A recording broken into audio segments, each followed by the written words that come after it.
Dan, great to have you with us. And I want to start off by saying that some of those who've been watching this IPO said that, look, if you see a pop in the stock today, it means that General Motors priced this too cheaply. Well, I don't know if we priced it too cheaply. There was as I describe it, it's more of an art than a science in trying to find the sweet spot between supply and demand. And you have to admit there's a bit of a tailwind behind the Dow today. It's up 100 and some odd points. But we're pleased with the opening, and we hope we can hold it today. Okay, how is your relationship, Dan, going to change with the government after this listing? Well, they're still a large shareholder, so I expect the relationship will stay about the same. We keep them current on maybe once or twice a month. I have a discussion with the administration's quote-unquote auto czar, Ron Bloom. Okay, so you still brief them. Do you need to seek any approval from now on acquisitions or deals you may do? No, that's an important point. We've made acquisitions since we emerged from bankruptcy. Those decisions are made at the board level by management.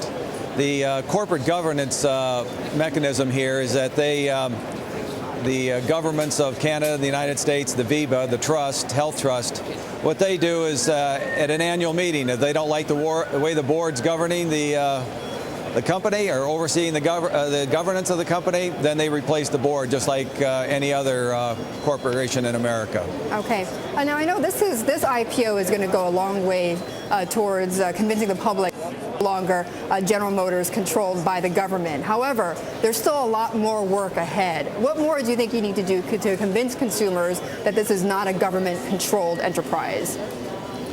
Well, the government is an owner. As I mentioned before, the board of directors is charged with the governance and oversight. The management's responsible for carrying out the strategy of the company. I mean, at the end of the day, we will succeed or fail in the marketplace by designing, building, and selling the best vehicles we can make in the world. And we're doing that. Some of the best momentum behind year-over-year gains in models have been in Buick, have been in Cadillac in North America. We're doing well internationally. We're doing well domestically, and that's one of the reasons, one of the drivers why we took the company public at this time. Okay. Dan, right now I'm looking at my screen, and I'm seeing 111 million shares traded, exchanging hands right now on GM.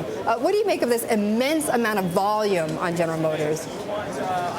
Well, the largest proportion of any large IPO was not reserved, but sectioned out for small investors, and I'm sure there's people that are looking to flip. There are hedge funds in this stock as well. But more importantly, we have a very high-quality shareholder base and some of the marquee names in mutual funds across North America. So that combined with the fact that at the start of trading today, roughly 90% of the shares were held by North American investors. That's all very positive. Okay, I want to talk about investors, Dan, because you had SAIC in China come in and take a 1% stake, 1% of this IPO. What does that signal to your investors that China is now investing in this listing? Well, China Inc. did not invest per se. Shanghai Auto, the most successful automotive company in China, who is our partner in China, where we have the largest combined market share, is absolutely important, significant, and critical to GM's success, not only in China and Asia. We are a consortium in India, for example. So I think the pairing and the strategic investment by SAIC and really the relationship we have is a strong positive, a strong plus for General Motors. Right. Although we certainly know that in every industry, including the automaking industry, that China, the government is there to help subsidize some of those industries. But Dan, very quickly though, what is next on your plate after this IPO? Well, you know, we've been on a road show that's been quite long. I'll be pleased to get back to Detroit, get back to work, and start selling cars, start making great cars, start developing new models that'll come out hopefully in the 12, 13, and 14 time frame.